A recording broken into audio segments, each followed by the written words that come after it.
नमस्कार दोस्तों, मैं डॉक्टर स्वप्निल सागर जैन निरामय होम्योपैथी के अपने इस YouTube चैनल पर आप सभी का बहुत बहुत स्वागत करता हूं। दोस्तों, आज मैं आपसे बात करने वाला हूं हाइपोथायरॉयडिज्म के बारे में और उसकी एक बहुत ही स्पेसिफिक होम्योपैथिक मेडिसिन जिसका कि होम्योपैथी में बहुत ज़्यादा इस्तेमाल किया जाता है और बहुत ही सक्सेस के साथ इसको होम्योपैथिक फिजिशियन यूज़ करते हैं और बहुत अच्छे सक्सेस रेट हैं इसके कि जो भी होम्योपैथिक फिजिशियन इस मेडिसिन को हाइपोथायरॉयडिज्म के केसेस में यूज़ करते हैं उनको लगभग जो रिजल्ट मिलते हैं वो 100% क्योर के मिल जाते हैं।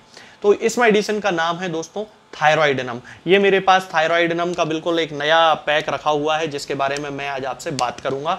और ये थायरॉयडिनम 3x पोटेंसी में होम्योपैथी में ज़्यादातर यूज़ करते हैं, हालांकि मैं 30 पोटेंसी में भी यूज़ करता हूँ, 1m 10m LM में भी मैं इसका यूज़ करता हूँ। तो ये क्लिनिकल सिम्टम्स के जो असेसमेंट किया जाता है उसके आधार पर पोटेंसी का निर्धारण हम लोग करते हैं। हाइपोथायरॉयडिज्म के बारे में यदि हम बात करते हैं तो हाइपोथायरॉयडिज्म एक ऐसी बीमारी है दोस्तों जिसमें कि हमारी जो थायराइड ग्लैंड होती है जो गले के इस हिस्से में होती है, ये जो एडम्स एप्पल आप देख रहे हैं इसके पीछे एक ग्लैंड होती है, तितली के आकार की ग्लैंड होती है, बटरफ्लाई शेप्ड एक ग्लैंड होती है। इस ग्लैंड को थायराइड ग्लैंड कहा जाता है। इस ग्लैंड का काम है थायराइड हार्मोन का सीक्रेशन करना। अब जब भी कभी किसी भी कारण से ये जो ग्लैंड होती है ये अंडर एक्टिव हो जाती है, यानी कि काम करना थोड़ा सा बंद कर देती है या कम कर देती है, तो जो थायराइड हार्मोन हमारी बॉडी में जितना प्रोड्यूस होना चाहिए, जितनी मात्रा में रिलीज होना चाहिए, उतनी मात्रा में वो रिलीज नहीं हो पाता है। इसी कंडीशन को हाइपोथायरॉयडिज्म कहा जाता है। यदि हम इसके सिम्टम्स की बात करते हैं तो इसके बहुत सारे सिम्टम्स अलग अलग स्तर पे पेशेंट्स में देखने को मिलते हैं। खास बात यह है कि हाइपोथायरॉयडिज्म महिलाओं में सबसे ज़्यादा होता है। इसके अलावा पुरुषों में और बच्चों में भी हाइपोथायरॉयडिज्म के केसेस देखे जाते हैं। इसके जो प्रमुख सिम्टम्स होते हैं जो महिलाओं में खास तौर से देखे जाते हैं वो होते हैं वेट गेन होने लगना, बहुत ज़्यादा वेट उनका गेन होने लगता है, वजन एकदम से बहुत ज़्यादा बढ़ने लगता है और बहुत ज़्यादा ओबेसिटी जिसको हम बोलते हैं वो डेवलप होने लगती है। महिलाओं में या जो भी हाइपोथायरॉयडिज्म के पेशेंट होते हैं उनमें स्किन में ड्राइनेस आने लगती है, यानी कि उनकी स्किन सूखने लगती है, हार्ट रेट उनकी स्लो होने लगती है, पसीने से संबंधित अनियमितताएं उनमें होने लगती हैं, यानी कि कुछ महिलाओं में पसीना आना बिल्कुल बंद हो जाता है और कुछ को एक्सेसिव पसीना आने लगता है। इसके अलावा बहुत सारी महिलाओं में बालों का झड़ना, चेहरे में पफीनेस आ जाना। पफीनेस का मतलब होता है चेहरा एकदम से लाल पड़ जाना, स्वेलिंग टाइप की आ जाना, फूला हुआ सा महसूस होना, ये पफीनेस का मतलब होता है। तो इस तरह के सिम्टम्स होते हैं। इसके अलावा कब्ज उनमें होने लगती है और मासिक धर्म से संबंधित अनियमितताएं भी बहुत सारी महिलाओं में होने लगती हैं, खास तौर से उन महिलाओं में जिनमें कि हाइपोथायरॉयडिज्म जरूरत से ज़्यादा पुराना हो चुका होता है। उनमें मासिक धर्म संबंधी यानी कि उनके पीरियड्स से संबंधित अनियमितताएं होने लगती हैं, जैसे कि कभी कभी पीरियड्स बहुत जल्दी आ जाते हैं, कभी बिल्कुल ही लेट आते हैं, कभी 2-2 3-3 महीने तक नहीं आते हैं, कभी कुछ केसेस में ब्लीडिंग बहुत ज़्यादा होती है, कभी कुछ केसेस में स्कैंटी ब्लीडिंग होती है, बहुत ही कम 1-2 दिन ब्लीडिंग होती है। तो इस तरह के जो सिम्टम्स होते हैं ये हाइपोथायरॉयडिज्म के सिम्टम्स होते हैं जो खास तौर से महिलाओं में देखे जाते हैं। यदि हम बच्चों में हाइपोथायरॉयडिज्म की बात करते हैं तो बच्चों में भी हाइपोथायरॉयडिज्म बहुत ज़्यादा देखा जाता है और इसके जो सिम्टम्स होते हैं उनमें ज़्यादातर बच्चों में स्लीपीनेस आने लगती है, बच्चों को सुस्ती आने लगती है, बच्चों के नींद बहुत ज़्यादा आती है उनको। इसके अलावा उनकी जो जीभ होती है, उनकी जो टंग होती है वो एकदम से मोटी पड़ने लगती है, उनकी जो ग्रोथ होती है वो रुकने लगती है, स्टैंडर्ड ग्रोथ जिसे कहा जाता है मेडिकल टर्मिनोलॉजी में, वो ग्रोथ उनकी रुकने लगती है, हाइट छोटी रह जाती है थायराइड के अंडर एक्टिव हो जाने के कारण। तो ये जो सारे सिम्टम्स होते हैं ये बच्चों में देखे जाते हैं। इसके अलावा जो कॉमन सिम्टम्स होते हैं जो सभी लोगों में देखे जाते हैं, जैसे कि मूड स्विंग होना, यानी कि चाहे वो बच्चा हो, चाहे वो फीमेल हो, चाहे वो मेल हो, सब में मूड स्विंग होने की सिम्टम्स होने लगते हैं, यानी कि उनका जो मूड होता है वो बार बार और जल्दी जल्दी बदलने लगता है। इसके अलावा हाथ पैरों में, जोड़ों में उनको दर्द की शिकायत रहने लगती है। तो ये जो सारे सिम्टम्स होते हैं ये हाइपोथायरॉयडिज्म के कॉमन सिम्टम्स होते हैं। अब मैं बात करता हूं आपसे थायरॉयडिनम के बारे में। होम्योपैथी में लगभग एक स्पेसिफिक मेडिसिन है, ये मेरे पास SBL की हाइपोथायरॉयडिज्म के लिए जो मेडिसिन है थायरॉयडिनम जिसे कहा जाता है वो मेडिसिन है। ये 3x पोटेंसी में है, मैं आपको दिखा देता हूँ।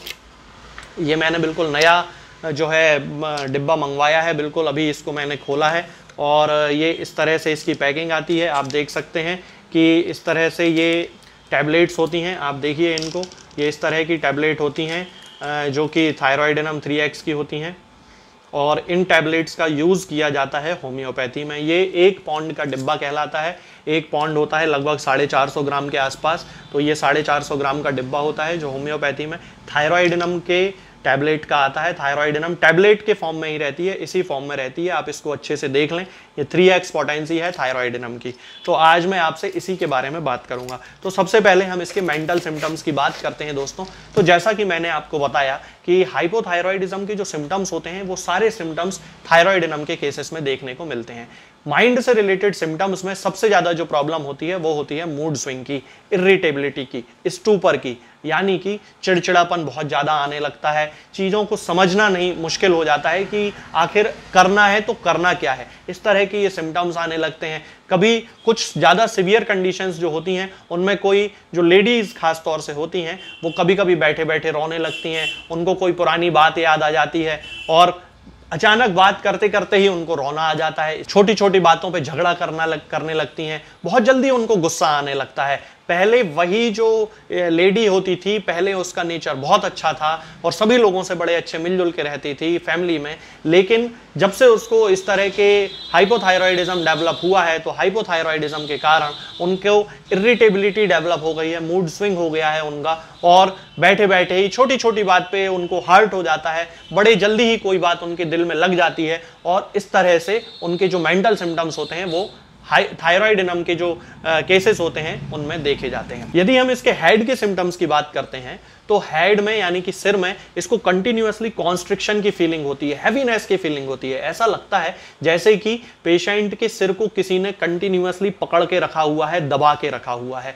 आंखों में बहुत ही ज्यादा हैवीनेस हो जाती है और कंटिन्यूअस फ्रंटल हेडेक की शिकायत होती है। इस हिस्से में उनको बड़ा ही सिरदर्द उनको पूरे टाइम बना रहता है, हल्का हल्का भी हो सकता है, कभी एकदम से बहुत ज्यादा तेज सिरदर्द भी हो सकता है। हम इसके हार्ट के सिम्टम्स की बात करते हैं, यानी कि दिल से संबंधित सिम्टम्स की जब हम बात करते हैं तो ये देखा जाता है कि इसका जो हार्ट होता है वो बड़ा ही वीक हो जाता है, बहुत कमजोर हो जाता है। पाल्पिटेशन की शिकायत होती है। पाल्पिटेशन का मतलब होता है कि शरीर में जब भी दिल जब धड़कता है तो पूरे शरीर में उसकी धड़कन को महसूस किया जा सकता है। इसके अलावा सीने में उनको बड़ी कॉन्स्ट्रिक्शन की शिकायत होती है, जैसे कि कॉन्स्ट्रिक्शन उनको हेड में महसूस होता है, जैसे कि जकड़ापन उनको हेड में महसूस होता है, ठीक वैसा ही जकड़न उनको सीने में फील होने लगती है। लेटते ही उनको पाल्पिटेशन की शिकायत होती है और लेटने से ऐसा लगता है जैसे उनका जो हार्ट में है वो टैकीकार्डिया डेवलप हो रहा है, यानी कि उनके जो हृदय की जो गति है वो एकदम से तेज हो रही है। गले की जब हम बात करते हैं तो हम ये देखते हैं कि गले में उनको एक ड्राइनेस डेवलप होने लगती है और उनके जो उनका जो गला होता है, खास तौर से लेफ्ट साइड, उनको एकदम से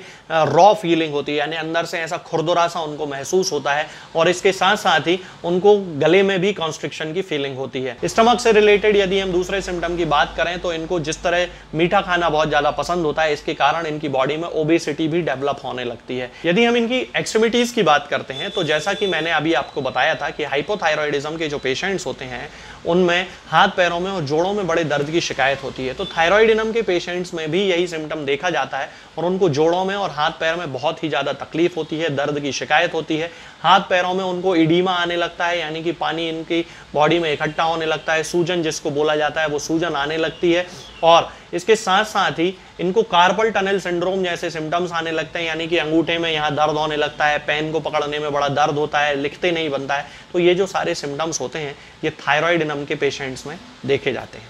यदि हम थायराइडिनम की डोज की बात करते हैं, यानी कि ये जो थायराइडिनम है, इस तरह की ये जो टैबलेट्स हैं जो मैंने अभी आपको बताई हैं, ये टैबलेट्स यदि हम इनके डोज की बात करते हैं दोस्तों तो थायराइडिनम को हमें 3x पोटेंसी में जब हम यूज़ करें तो उसकी 4 टैबलेट दिन में 3 बार हमें यूज़ करना चाहिए। इसके साथ ही यदि 30 पोटेंसी में हम उसको यूज़ करते हैं तो फिर उसकी 2-2 बूंद सुबह और शाम, या फिर सिम्टम्स की इंटेंसिटी और फ्रीक्वेंसी के आधार पर उसका डोज डिसाइड करना चाहिए।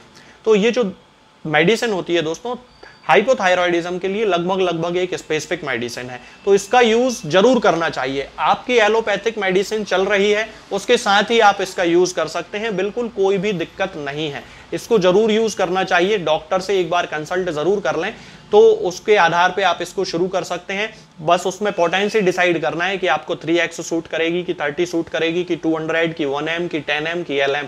इस तरह से ये पोटेंसी, इसको कौन सी पोटेंसी आपको सूट कर रही है, बस इतना ये जानकारी होना जरूरी है। उसके बाद थायराइडिनम आपको जरूर स्टार्ट करनी चाहिए। बिल्कुल सेफ मेडिसिन है। इसका बेनिफिट ये होगा कि आपकी बॉडी में जो एलोपैथिक मेडिसिन चल रही हैं उनके डोजेस धीरे धीरे कम होते जाएंगे, फिर धीरे धीरे वो बंद हो जाएगी। आपका हाइपोथायराइड जो चल रहा था वो नॉर्मल हो जाएगा, थायराइडिज्म आपको खत्म हो जाएगा, हाइपोथायराइडिज्म, और फिर आपको जीवन भर दवाई नहीं खाना पड़ेगी। तो इस तरह इस मेडिसिन का यूज हम होम्योपैथी में करते हैं, लेकिन इसके साथ साथ पेशेंट के सिम्टम से मैच करने वाली उसकी कॉन्स्टिट्यूशनल मेडिसिन का यूज करना भी बहुत ही ज्यादा जरूरी होता है।